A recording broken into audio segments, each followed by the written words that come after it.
Rusi 125, 150, 175. Paano nga ba nagtatrabaho yung kanyang mga wiring connection or yung kanyang wiring system ng ating Rusi 125, 150 at 175. So ating pag-uusapan ngayon mga idol kung ano ba at saan papunta yung mga color coding at wiring connection ng ating Rusi 125, 150 at 175 macho. Una, yung ating stator, yung ating main supply, sumunod yung ating CDI, at sumunod yung ating regulator at yung ating ignition coil at papunta ng ating ignition switch. So lahat yan mga idol ay ating pag-uusapan. At bago natin pumpisahan mga kabakas, mga idol, kung hindi ka pa nakasubscribe, pakisubscribe, like and share at pakihit ang ating notification bell at para maging updated ka pa sa aking mga video i-upload. So tara, pag-usapan natin to.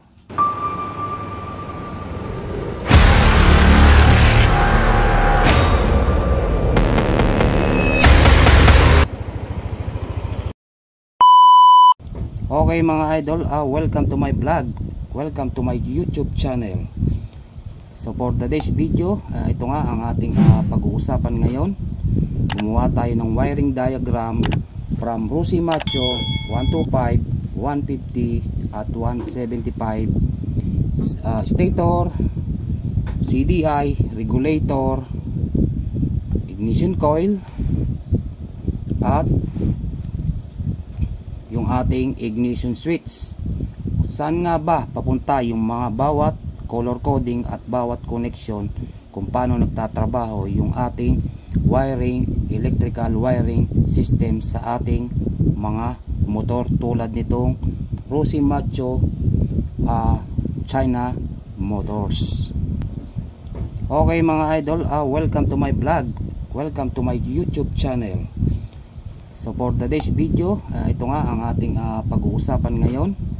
Gumawa tayo ng wiring diagram from Rusi Macho 125, 150 at 175 stator, CDI, regulator, ignition coil at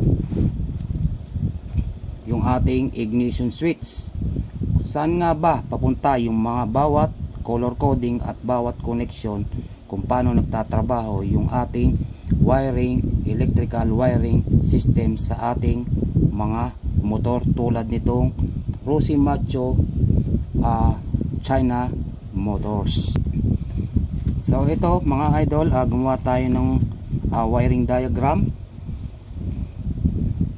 Tulad nyan, meron tayo ditong stator at syempre sa stator ng ating Rusi 125, 150, 175 ay meron niyang kasamang tachometer or yung ating RPM tachometer.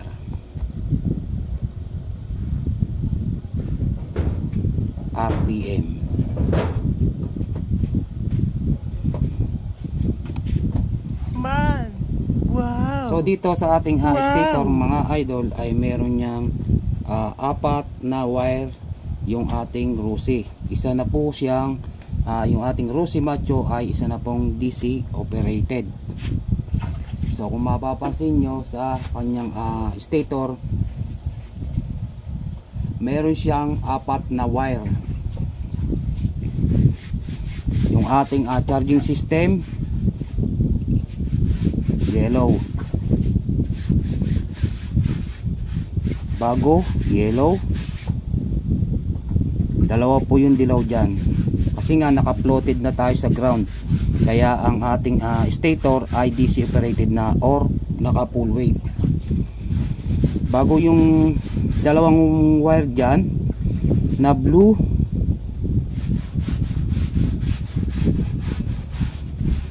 white ay papunta ng ating pinaka trigger or positive ng ating pulser, at yung isa dyan mga idol ay green.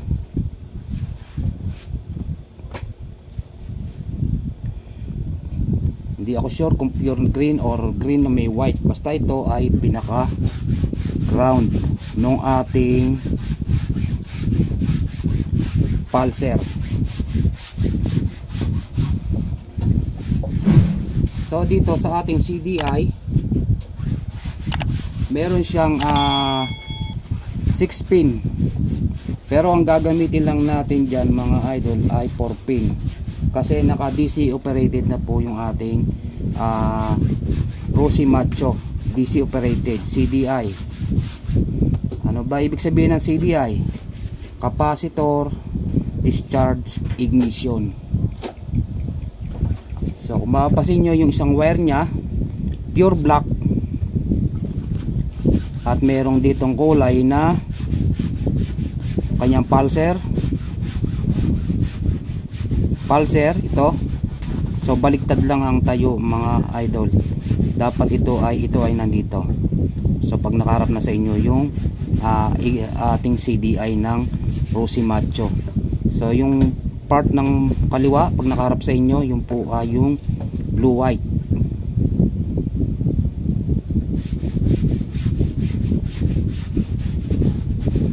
Papunta po yan ng ating tachometer o RPM. Bago ito po yung katapat nya, part na kanan, yan naman po ay black,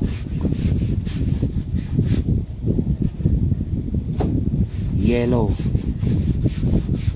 may lining na yellow. Yan naman po ay papunta ng ating ignition. At yung isa po dyan mga idol ay yung ating ground,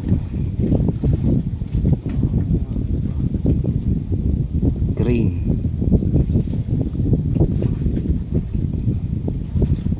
Ang ating pong accessories ng Rossi Macho China Motors ay pure black.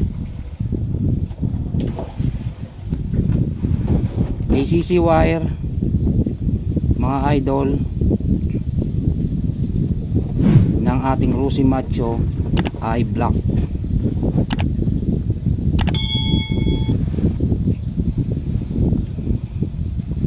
So dito sa ating regulator meron siyang 5 wire. Ito po ay pang full wave na regulator, full wave. Dalawang klase po mga idol yung ating ginagamit na full wave na 5 wire, yung TTGR at saka yung ganitong klase na stock ng ating Rossi Macho. So sa kanyang regulator mga idol may kulay yan dyan nakaharap yung inyong regulator. Ito po ay una niya ay kulay green.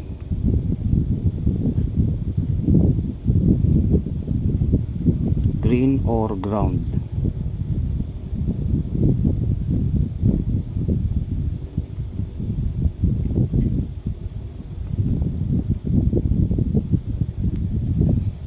Sumunod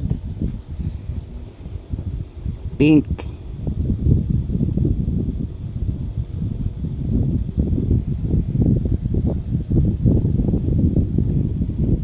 Sumunod red.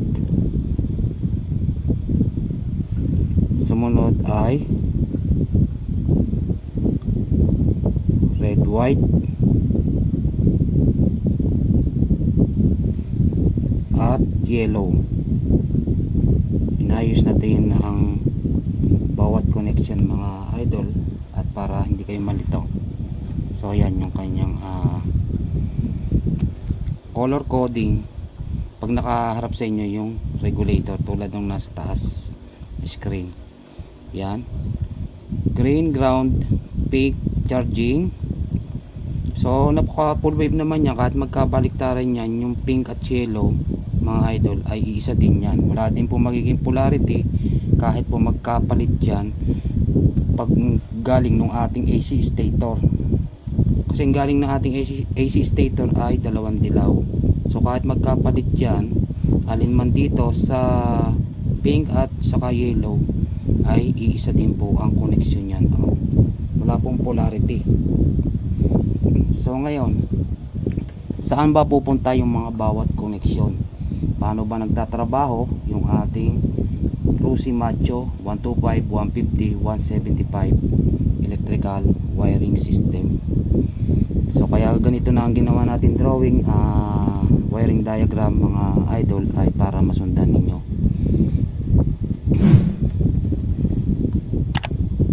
So dito sa ating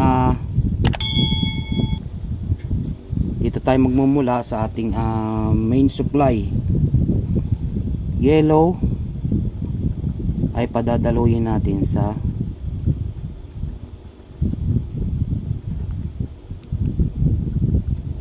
color coding na natin. Yellow ng ating regulator. Yan. Bago yung ating isang yellow nang galing ng ating AC stator ay papunta naman dito sa kulay pink. Yan. Ito ay dito pala mga idol, dito sa pink. At ito matik, ito ay yung ating ground, kulay green. Body ground na po yan. So wala to, dito to sa pink. Bago yung ating kulay red ay papunta nung ating ignition. So may fuse dito, yan fuse 10 amperes. Papunta yan mga idol dito sa ating, sundan ninyo,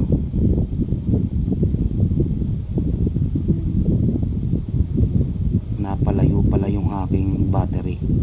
Papunta yan mga idol dito sa ating battery, positive.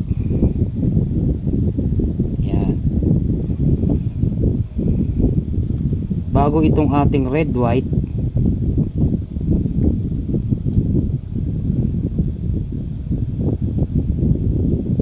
ay papunta to mga idol sa ating switch ng ating headlight, yung high and low. Yan. Papunta yan dito sa ating switch ng high and low. So una muna sa switch ng ating headlight, so, common. Bago pupunta yan dito sa ating high and low, tatawid yan dito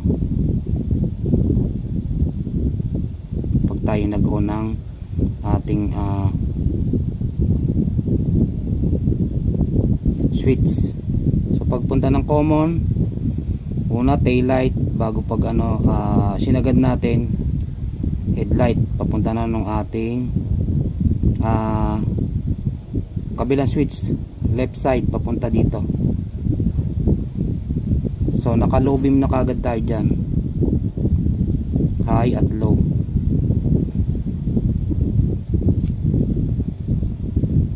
So pag tayo nag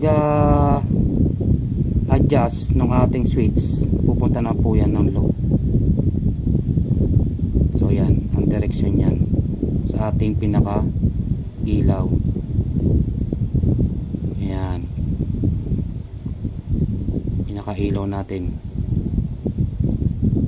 So pasensya na kayo sa mga drawing para hindi mo importante dito. Importante dito yung wiring. So dito na papunta yan. Pagpasok dito sa right side ng ating switch, ang una dyan tail light sa likod. Bago pag sinagad natin, liliban naman yan sa kabila, papunta naman dito sa high and low ng ating left side ng ating switch ng ating headlight. So yung isa dyan ay ground na yan sa ating headlight. Bali tatlong wire yan, isa sa high at saka isa sa low. Yan. So kita ba mga idol? Yung red white galing ng regulator papunta ng ating right side switch, ang ating Rusi macho.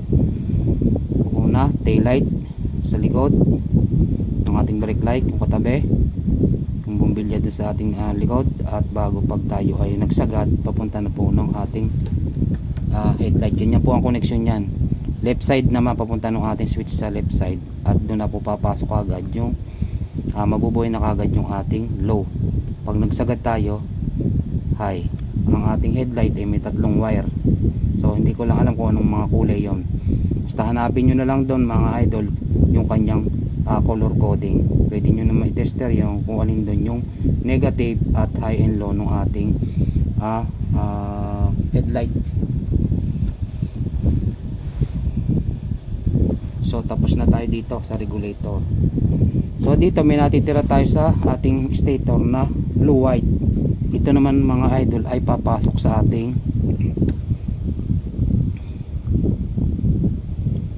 pulser. Blue white pulser to.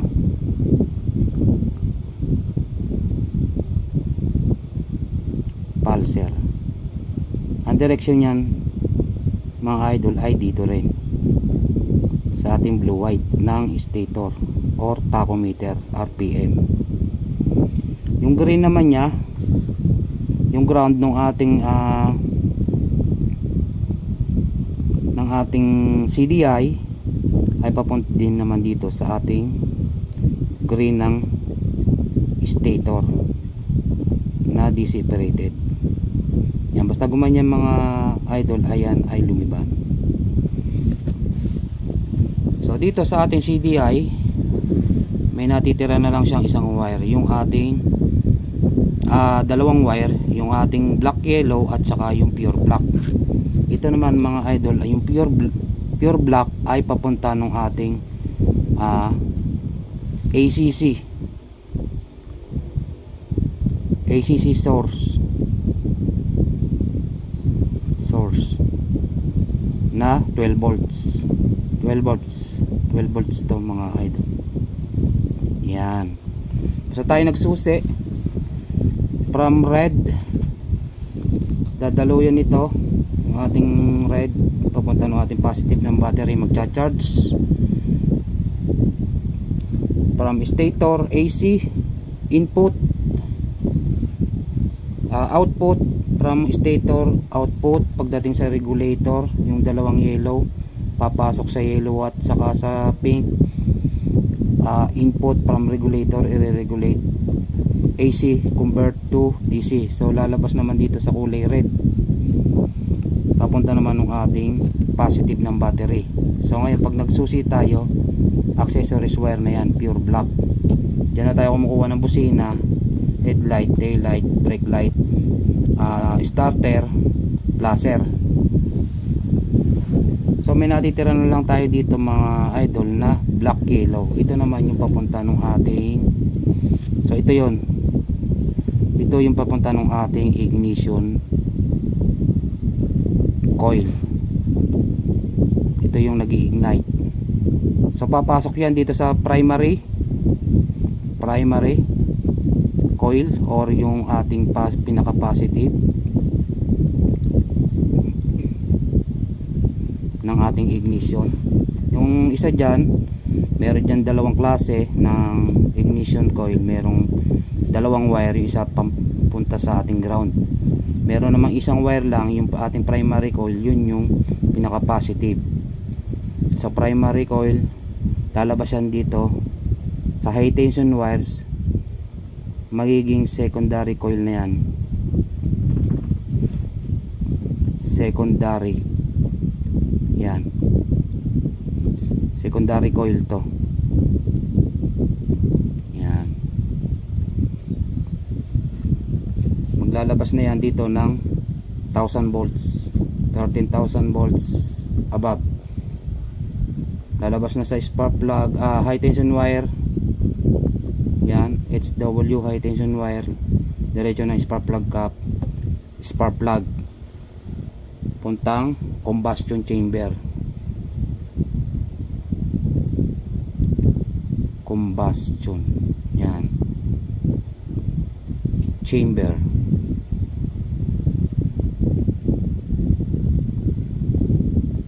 Yung ating air and fuel mixture. Air and fuel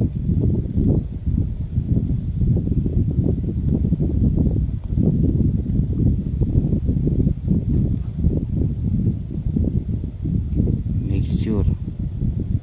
Yan. Doon na nagkakaroon ng pagsabog, kaya umaandar yung ating makina. So ayan, screenshot nyo na lang. So hindi sakop.